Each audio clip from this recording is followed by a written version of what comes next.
Hi guys, my name is Chrissy Allison. I'm a lifestyle stylist and I specialize in helping women go from living broken to living bold. For more information on me and what I do, you can visit my website at www.chrissyallison.com.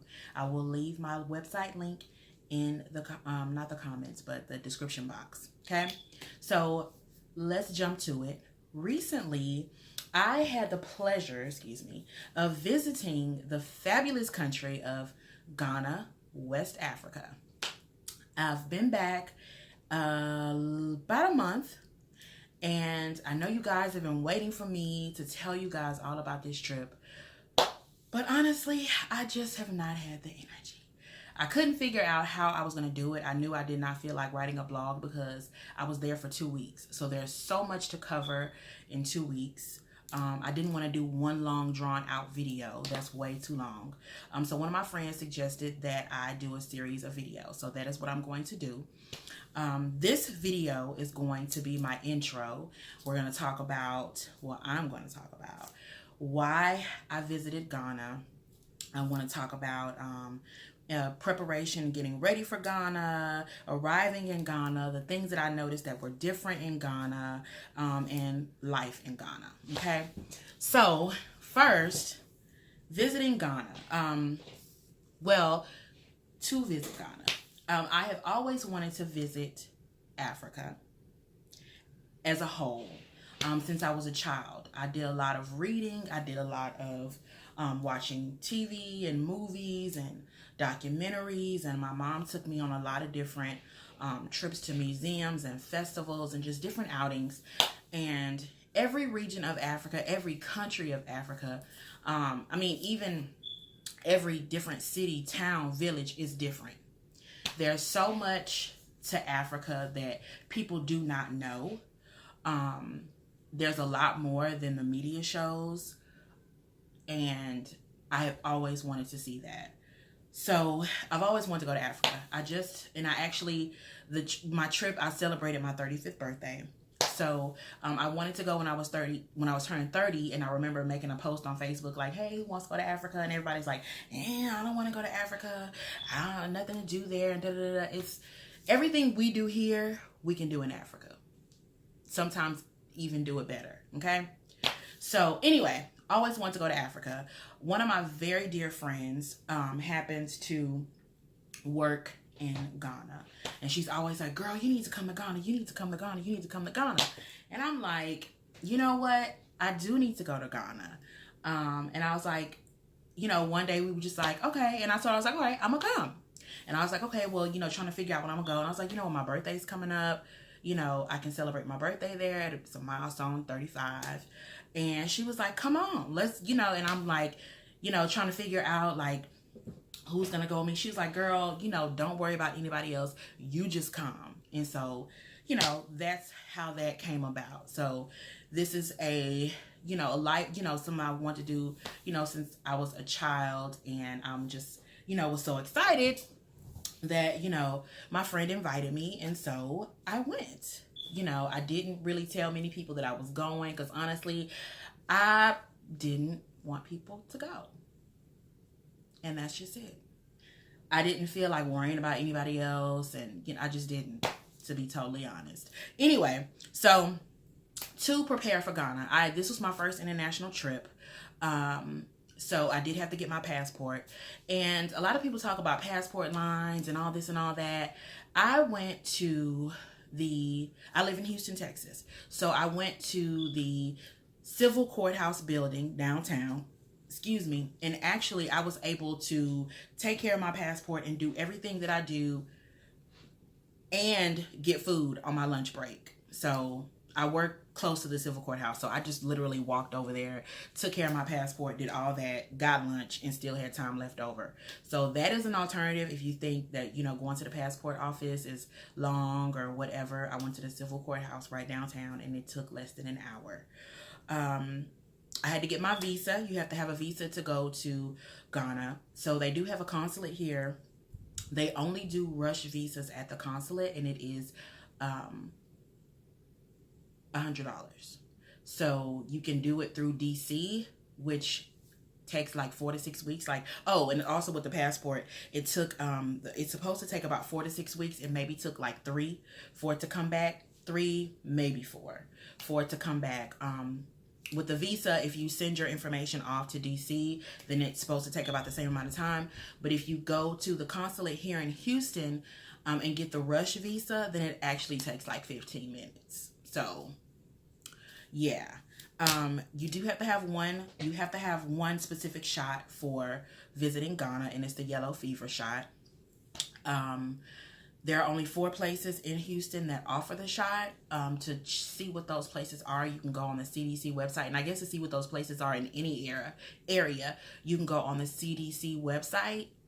Is it CDC? Girl, I don't know. Just look up yellow fever vaccination.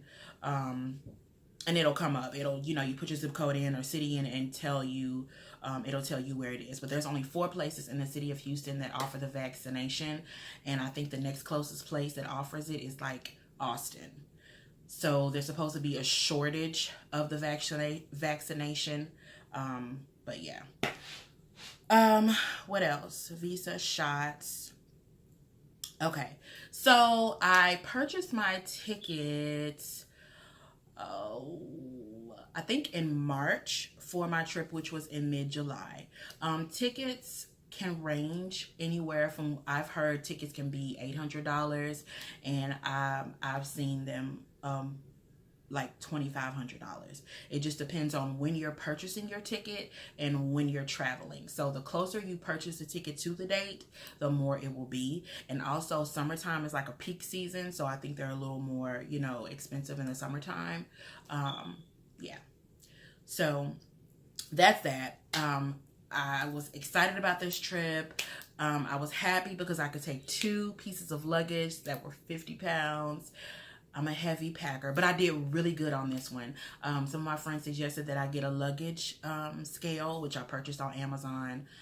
Got it with Prime, got it in like 2 days. It was like $9, and that was very, very helpful because these people do not play about this weight on this luggage, baby. Okay. So I purchased a luggage scale, kind of like did a little shopping here and there, just purchasing little pieces, that I liked, which I purchased this tee. This is one that I wore on the trip. It says, "I'm living my best life." I got it from this company that I found on Instagram just by chance. It's called Hello Tea. I'll put a link to that as well. And then my little head wrap came with some of the pieces that I had custom made. Yes, ma'am. I had to get me some pieces made. It came with one of the pieces that I had made by my girl, Akua, and her company is Mooney Couture. I got some really cute pieces from her. As well as my girl Jackie. I got some really cute pieces from her as well. So they came and they took my measurements. But yeah, that's for another video. Anyway, so I went to Ghana, y'all. So I was so excited to go to Ghana. I was like, I just could not believe that I was going to Africa. Okay, like I said, this is like a lifelong wanting to do. And I don't really have a bucket list, but if I did, this would be like at the top of my bucket list. Like I always say, like, people take all these extravagant trips to all these European countries and Asia and all this and that. Like, y'all want to go to Africa? Like, really? So anyway. So arriving in Ghana was like, it wasn't overwhelming, but I really just could not believe that I was in Africa, y'all. Like, I just couldn't believe it. There were like, even on my flight, I had a layover in Amsterdam, which is the Netherlands, in Europe. Even on my flight, like, everybody was black except for like maybe 5 people. So this was like, if you follow me on social media, I posted like, this is the blackest trip I will ever go on. But that's until I go back to Africa because I'm going back. But yeah, so it was like, I don't know, just to get somewhere, and like black people are in authority. Black people, it's just like black people everywhere. And that was just like, yes. So it was, and then like you get there, the airplane is not like how we like board the plane and you walk through the little things to get on the plane. No, you have to like literally go outside. You catch a little bus and you're outside, like you catch a bus to the airport and you get off and go in the airport. Anyway, so when you exit the airport, it's like all these people waiting. I guess they're waiting for their loved ones and friends or whatever. And I'm just like, are these people here for me? Of course they weren't, but you know, whatever. So let's see. The differences that I noticed in Ghana were the first thing that I noticed was that there were so many black people, so many beautiful black people, like all this beautiful skin, like everybody was just so beautiful. Okay. And all these different shades of brown, like, oh, it was so beautiful. Anyway, but other than that, what I noticed was the driving. Oh my God. No, they don't drive on the wrong side of the car like they do in England, but it's like they have like no stop signs, and they have traffic lights, but it's like they don't pay attention to them. It's like I don't understand how people drive there. I was just like clutching my imaginary pearls like every time I rode in the car. Like they drive really, really bad. Like they may have the 3 lanes marked off, but there'll be 4 cars next to each other. Like y'all just not gonna pay attention. Yeah. Like electronics, like the electronic outlets, like the ones we use here will not work there. You have to have an adapter. They have like really big things to plug in, and then if you have one like we use here in America, you have to have an adapter to use the electronic outlets there. Some of them, like where I stayed, some of them you can use both, which was very, very helpful. But yeah, if you don't have that one, then you have to have an adapter. Otherwise, you're stuck. Another thing that I noticed is the street vendors. There are street vendors everywhere selling things from freaking peanuts to car chargers to car floor mats. Like, yeah, everything, food, like you name it, they sell it on the street there. Especially when you're like at the traffic lights and you're stopping, the people are just like swarming through the lanes, like with peanuts and gum and water and just all this fruit and all this and that. So the one thing that I did know, another thing that I noticed was that people are really hustling. Like they are hustling, okay? Everybody from small children to old women are hustling. Yes, they have the things on their head where they're carrying them effortlessly and, just moving about, and I'm like, girl. Everybody sells fabric. There's freaking fabric everywhere, to the fact y'all know I love African print. It was overwhelming. It was like, I can't buy fabric from everybody, and I honestly didn't even buy a lot of fabric because everybody had it. So it was just like so overwhelming. I couldn't pick.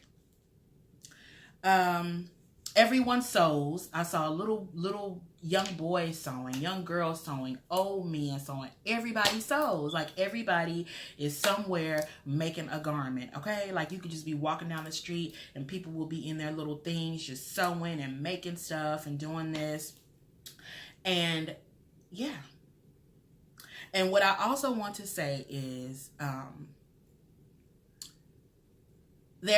surprisingly, there's no middle class in Ghana. It's either you're poor or you're not, and that's it.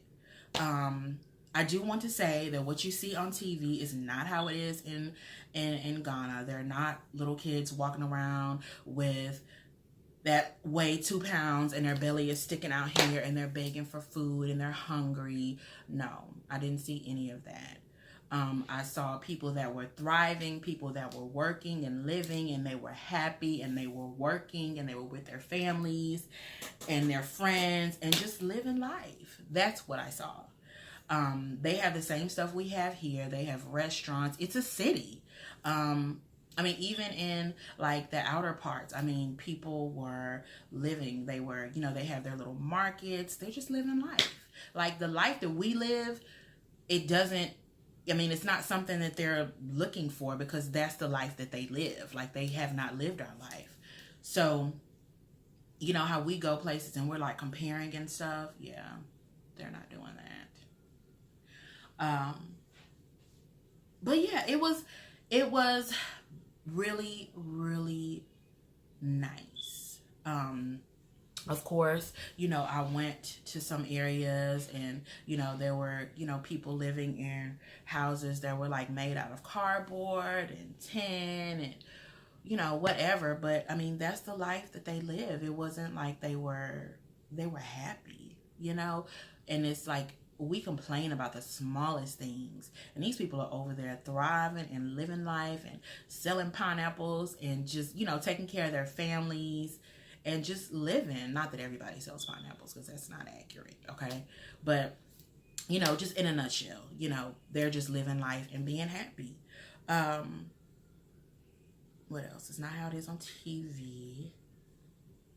Oh, and you know, and speaking of like, it's not how it is on TV, like stuff that people said to me before I was leaving, like somebody was like, is it safe over there? Are you going to be okay? Like, if it wasn't safe, like, why would I be going?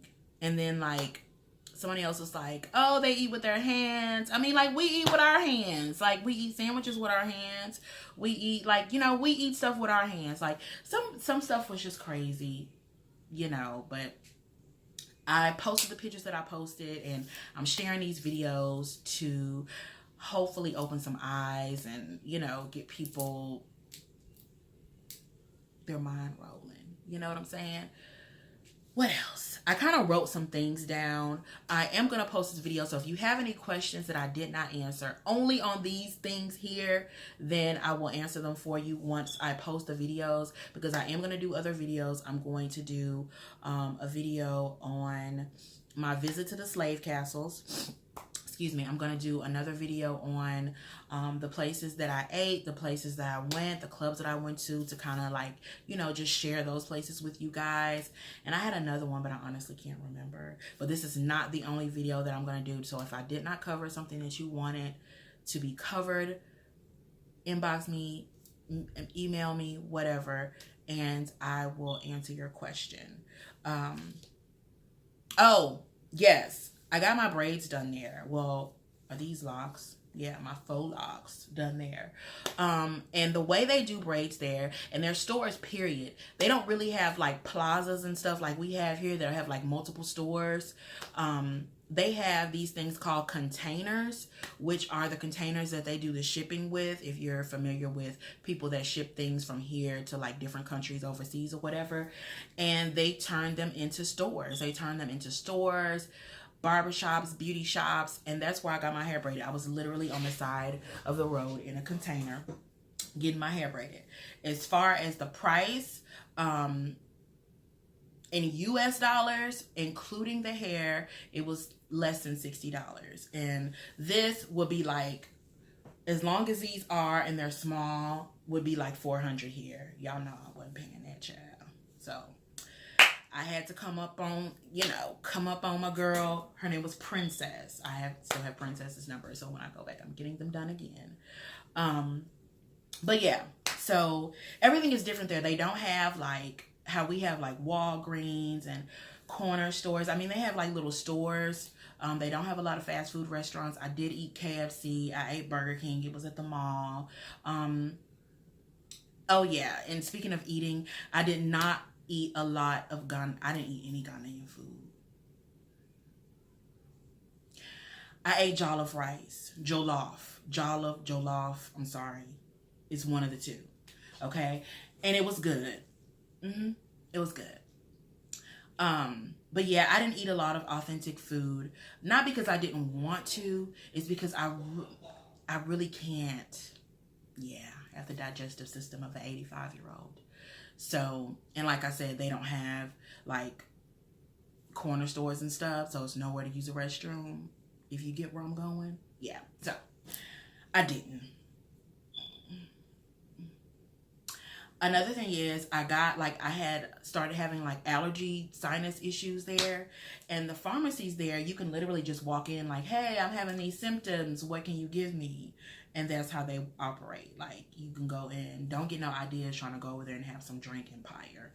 But yeah, that's what I did. I was like, hey, my nose is running, my throat is sore, and they prescribed me the medication like right there and just gave it to me. So yeah, oh, another thing, speaking of medication, They suggest that when you do the yellow fever shots that you get malaria pills. Now, what I did, which will save you a couple of dollars, is you get the shot only. Don't pay for the prescription to the malaria pills. You can get the malaria pills when you get to Ghana. Because what happens is you pay the additional, I think it's like an additional $25 for malaria pills. And then you have to pay for the malaria pills, which is like another $60. But you go over to the pharmacy in Ghana or whatever country you're going to and just tell them that you want malaria pills, and they'll ask you how many days you're going to be there. And honestly, I only told them I only needed 5 pills. I took those 5 pills and I was okay. So yeah, I forgot about that, the malaria pills. So I did have like some little sinus allergy issues, and got medication from them, and I was okay. Took my malaria pills. I was good to go. So like I said, I'm doing these because I really don't want these videos to be like super long. I see this is already at like 21 minutes, and that is like super long for me. So hopefully you guys are still watching. If there is something that I did not answer, like I said, you can email me, you can inbox me, whatever, and I will try my best to answer your question. I'm going to put a link in the thing to my website as well as the website to purchase this tea. And I will see you next time. Thank you. Adios.